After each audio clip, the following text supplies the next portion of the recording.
चलिए, गजब हो गया, गजब हो गया, गजब हो गया भैया। जो सही सलामत हाथ पांव वाले नहीं कर पाए वो कर पाए हैं ये दिव्यांग। जी हाँ, इसीलिए मैं कह रहा हूं, उत्तराखंड की राजनीति में जो राजनीतिक दल नहीं कर पाए, बड़े बड़े योद्धा नहीं कर पाए, वो इन दिव्यांगों ने कर दिखाया है। ये बात मैं इसलिए कह रहा हूं क्योंकि दिव्यांगजन ठीक मुख्यमंत्री आवास के सामने इस समय है और बड़े बड़े योद्धा शक्तिमान यहां नहीं पहुंच पाते। ये तस्वीरें आप देखिएगा और ये सामने ही मुख्यमंत्री आवास है। इसीलिए मैं कह रहा हूं कि गजब हो गया और गजब होते हुए हम आपको दिखा रहे हैं। इस समय तमाम प्रदेश के दिव्यांगजन कल से ये आंदोलन कर रहे थे और कह रहे थे कि हम पहुंचेंगे, मुख्यमंत्री आवास पहुंचेंगे, और आज ये मुख्यमंत्री आवास के ठीक सामने पहुंच गए हैं। ये तमाम वो दिव्यांगजन हैं जो प्रदेश के अलग अलग कोने से यहाँ पहुंचे हुए हैं। अब आप देखिए, हमारी मांगे पूरी करो। और ये रास्ते में भी मैं देख रहा था किस तरह से ये दिव्यांगजन चल रहे थे। वहीं रहिए, वहीं रहिए। अभी यहाँ पुलिस इन्हें मनाने में लगी है, समझाने में लगी है, लेकिन बावजूद इसके इनमें कुछ खिलाड़ी भी हैं। बात करेंगे। क्या है, आप लोग क्या करते हैं? सर, मेरा नाम प्रेमा विश्वास है। मैं डिस्ट्रिक्ट उधम सिंह नगर से हूँ। मैं एक अंतर्राष्ट्रीय पैरा बैडमिंटन प्लेयर हूँ और आज ये हम आंदोलन इसलिए कर रहे हैं कि हमारे उत्तराखंड सरकार में सामान्य खिलाड़ियों को नेशनल मेडल पे जॉब दे रहे हैं। तो हमें बहुत दुख हो रहा है कि हम भी नेशनल मेडलिस्ट है, हम गोल्ड मेडलिस्ट है और हम लोगों को कोई सम्मान नहीं दिया जाता है। हम लोगों को आउट ऑफ टर्न में जॉब नहीं दे रहे। हम इसके लिए कई बार पत्र लिखे मुख्यमंत्री जी से, बहुत बार रिक्वेस्ट भी किया है, लेकिन आज भी हम लोग दर दर भटक रहे हैं। आज यहाँ पे सड़क पे आना पड़ा हम लोगों को ये मांग पूरी करने के लिए। चलिए, यहाँ पुलिस समझाने की कोशिश कर रही है, लेकिन दिव्यांगजन मानने को बिल्कुल तैयार नहीं है। आप कहाँ से आए? मेरा नाम परवेज है, मैं हरिद्वार से आया हूँ। और हमारी जो मांगे है पेंशन को लेकर के है, हमारी अन्य मांगे है। क्योंकि मैं आऊंगा आपके पास में। तस्वीरें आप देखिएगा, बिल्कुल लड़ने भिड़ने के मूड में इस समय दिव्यांगजन लग रहे हैं। और ये तमाम जो दिव्यांगजन है, कोई व्हील चेयर पे आया हुआ है, कोई पैदल आया हुआ है। और ये तस्वीरें आप देखिएगा ठीक मुख्यमंत्री आवास की। यह आप देखिएगा, यह मुख्यमंत्री आवास कार्यालय उत्तराखंड है और ठीक इसके सामने ये दिव्यांगजन सुबह सुबह यहाँ पहुंच गए हैं। और इस तस्वीर को भी आप देखिएगा, ये तस्वीर को देखिएगा किस तरह रेंगते हुए ये लोग चल रहे हैं। और तमाम जो जनप्रतिनिधि हैं, हमारे प्रदेश के जनप्रतिनिधि, इन तस्वीरों को देखिए। अच्छे खासे पैरों वाले जनप्रतिनिधि, गौर से देखिए इन तस्वीरों को। ये वो हैं जो पैरों से विकलांग हैं, कोई हाथों से विकलांग है, लेकिन हमारे जनप्रतिनिधि विकलांग नहीं है। ये देखिए, ये ठीक मुख्यमंत्री आवास के सामने की तस्वीरें मैं आपको दिखा रहा हूं।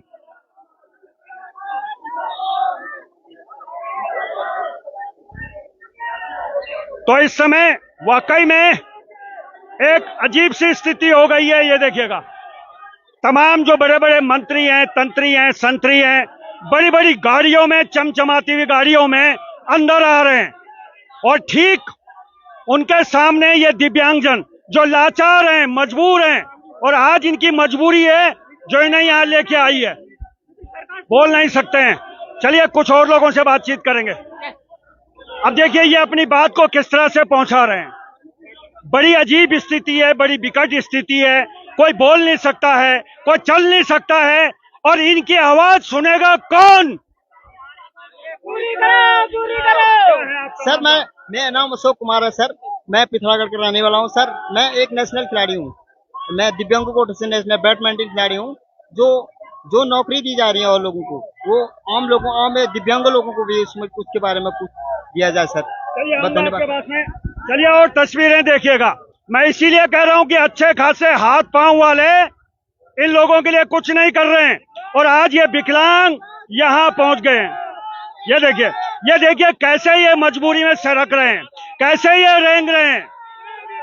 और हाथ पांव वाली सरकार क्यों नहीं सुन रही है इनकी? ये देखिए क्या मजबूरी हो गई है, क्या लाचारी हो गई है। हमारी पेंशन बढ़ाने का काम करे मुख्यमंत्री जी। 1500 रुपए में कुछ नहीं होता। गैस सिलेंडर है और विकलांग आयोग गठन होना चाहिए और हमको पेंशन की गारंटी पर लोन मिलना चाहिए 5 या 10 लाख रुपए का, जो उसकी गारंटी हमारी पेंशन हो। चलिए और कुछ लोगों से बातचीत करेंगे, बहुत सारी के विकलांग। यहाँ आप कहाँ से हैं? टिकोले से सापुर रोड पे मांगी वो पैसे बढ़ने चाहिए और हम भी कला में आदमी हमारे पर चलने का वास्ता होना चाहिए। चलिए पूरी तरह से यहाँ पे एक महिला भी आई हुई है। आप कहाँ से आए? दमशी नगर दिनेशपुर। क्या मांग क्या है? पेंशन बढ़ाओ, पेंशन। चलिए अब ये ठीक मुख्यमंत्री आवास के सामने की तस्वीरें मैं आपको दिखा रहा हूँ। तमाम जो दिव्यांग जन है वो यहाँ पहुंचे हुए हैं। आप तस्वीरें देखिएगा। अपनी मांगों को लेके पूरे प्रदेश से ये पहुंचे हैं मुख्यमंत्री आवास। और ये सामने मुख्यमंत्री कार्यालय का मेन गेट है और ये सामने मुख्यमंत्री आवास है। बहुत धरने हमने कवर करे हैं, लेकिन ये धरना बिल्कुल अलग है। यहाँ तक पहुंचने की हिम्मत शायद ही कोई जुटा पाता है। चलिए मैडम के पास चलेंगे थोड़ा सा।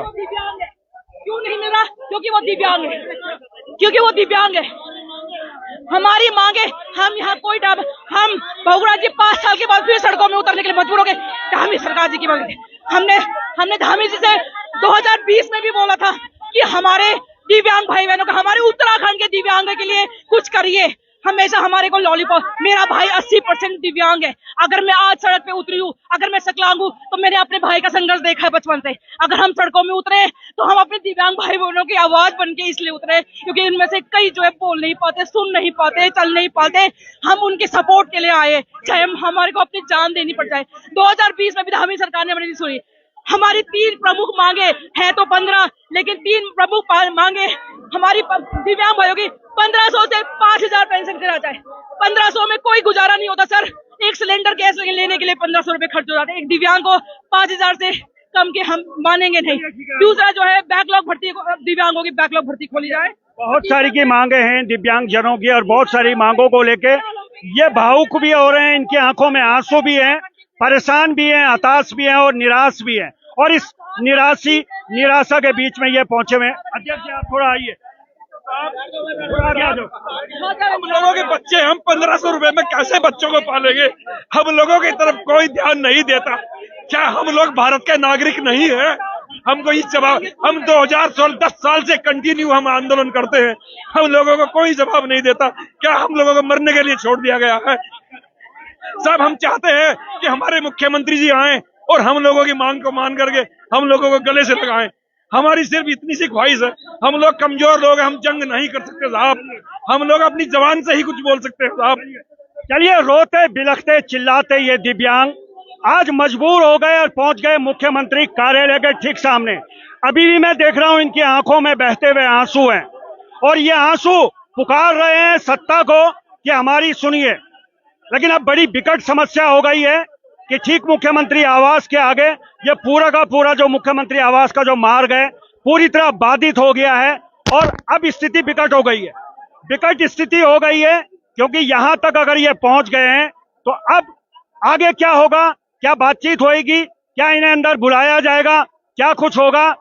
अब ये दिव्यांगजन सारे के सारे सड़कों पर ही बैठना शुरू हो गए हैं। तस्वीरें आप देखिएगा, पूरे प्रदेश से इस समय ये दिव्यांगजन यहाँ पहुंचे हुए हैं और लगातार अपनी मांगों को लेकर ये अलग अलग माध्यमों से अपनी बात सरकार तक पहुंचाने की कोशिश कर रहे थे, लेकिन अब ये पूरी तरह यहाँ बैठ गए हैं। यह आप देखिएगा, ये देखिएगा,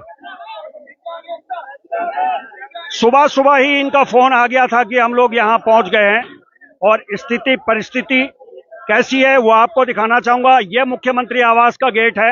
मुख्यमंत्री आवास के गेट पर इस समय एसएसपी देहरादून यहाँ पहुंचे हुए हैं मौके पे, वो भी अंदर गए हैं और वाकई में उत्तराखंड के इतिहास में शायद बहुत कम मौके ऐसे होते हैं जब आंदोलनकारी मुख्यमंत्री आवास तक पहुंच पाते हैं, लेकिन इन्होंने ये कर दिखाया है। फिर हम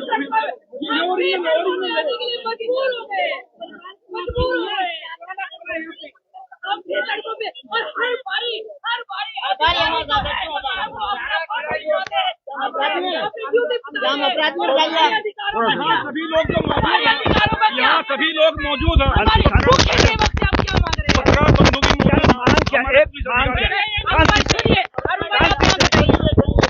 हमारी मांग जो हमारे पैरा खिलाड़ी हैं उनको सामान्य खिलाड़ी की तरह आउट ऑफ टर्न जॉब दिया जाए। 1500 रुपए में आज की तारीख में कोई बच्चे तो क्या एक व्यक्ति का खर्च नहीं चलेगा। अन्य राज्यों की तरह कम से कम 5000 रुपए पेंशन हम लोगों की हो। जो 2005 से अब तक बैकलॉग हम लोगों का पेंडिंग पड़ा हुआ है, उस बैकलॉग को तुरंत खोला जाए। और जब बैकलॉग आए तो ऐसा नहीं कि यदि उसका जी जी जी जी जी जी जी नहीं बिल्कुल बिल्कुल नहीं बिल्कुल जी जी जी जी जी बिल्कुल बिल्कुल बिल्कुल नहीं सर, 4 आदमी नहीं जाएंगे क्योंकि ये आंदोलन किसी मांग क्या है, क्या करेंगे? एक का नहीं है। मुख्यमंत्री साहब यहाँ आए सबके बीच में हम उनके पैर पकड़ करके उनका स्वागत। कोई नेता नहीं है, हमारे सब भाई बहन। हमारे आप उपाय बताए, क्या उपाय है? उपाय ये है कि आप हमारे सामने आएंगे, हमारे मुख्य सेवक हमारे सामने आएंगे, हमारी बात सुनेंगे और हमारे को तत्काल हमारे को कोई सॉल्यूशन देंगे। तत्काल हमारी मांगों को हम सुनिए, तत्काल हमारी कम से कम 3 प्रमुख मांगों को यहीं ओके करके डन करके जाएंगे। थोड़ा सा मांगे होनी चाहिए।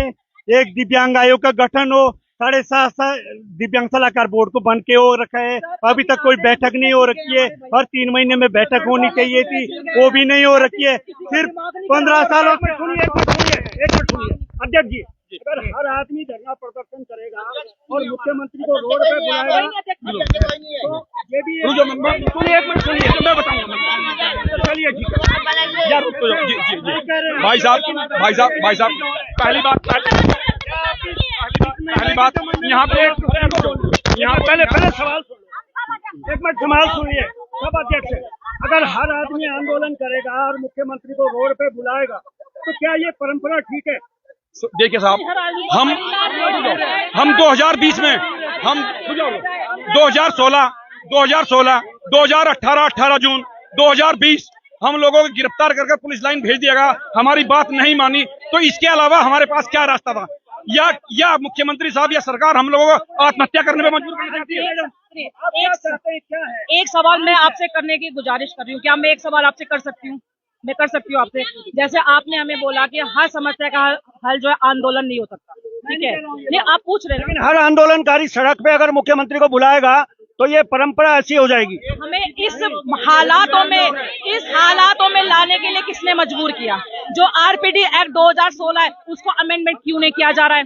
जो एक मिनट दीदी, मुख्य सेवक माननीय मुख्यमंत्री जी मुख्य सेवक बन के संवाद कार्यक्रम रखते हैं, वहाँ संवाद करने दिया जाता नहीं है। आरपीडी एक्ट 2016 उसको क्यों नहीं पारित किया, क्यों नहीं लागू कर रहे हमारे उत्तराखंड में? तीसरा जो है, आज स्थिति में आने के वजह क्या है, उस कारण पे क्यों नहीं जाया जाता है? अगर आप कह रहे कि सॉल्यूशन पे भी तो जाना पड़ेगा। 10 साल से सॉल्यूशन में हम चाहते हैं क्या हमारी सरकार के पास हम 300 लोगों के बैठने की व्यवस्था नहीं है? हम चाहते हैं सीएम साहब नहीं आ सकते तो हम लोगों को सम्मान से अंदर ले लें। हम चलिए संवाद हुआ वो वास्तव में संवाद उन लोगों का क्यों नहीं हुआ जो दिव्यांग समाज की बात रख सकते हैं? उन लोगों को अधिकारियों ने यहाँ क्यों बुलाया जो लोग बात ही नहीं कर सकते? उनको तोते की तरह प्रश्न हटा के जो लोग बोल सकते थे उनको यहाँ आने नहीं दिया। मैंने अपने जिले में खुद अपने समाज कल्याण अधिकारी से बोला कि दिव्यांग समाज में हम लोगों को बोलिए, हम लोग सारी बात रखते हैं, हक रखते हैं, लेकिन हमारी बात नहीं सुनी गई। क्यों ऐसे लोगों को बुलाया गया? चलिए, लगातार टटोलने की हमने भी कोशिश करी है, लेकिन ये कह रहे हैं कि अब 300 लोग ही हम यहाँ बाहर रहेंगे। तो अब ये शासन प्रशासन को इसका हल निकालना है कि आखिर ये मसले का हल कैसे निकलेगा और कैसे ये समस्या का समाधान होगा, क्योंकि यहाँ पे पूरा का पूरा रोड ब्लॉक हो गया। अरे कहाँ ले जाओगे इस गाड़ी को? तो चलिए, इसलिए रोड जाम की स्थिति भी हो रही है क्योंकि ये ठीक मुख्यमंत्री आवास के सामने ये धरना प्रदर्शन हो रहा है। और इस समय सुबह सुबह की स्थिति मैंने आपको पूरी दिखा दी है और दिव्यांगजन जो कुछ उनकी मांगे हैं वो भी मैं आपको दिखा चुका हूं। अब शासन प्रशासन को तय करना है और निर्णय लेना है कि आखिर इस मामले का हल कैसे निकलेगा। लेकिन मैं आप लोगों को बता दूं, ये वाकई में परेशान भी हैं, हताश भी हैं, निराश भी हैं और गुस्से में भी हैं। तो चलिए बने रहें।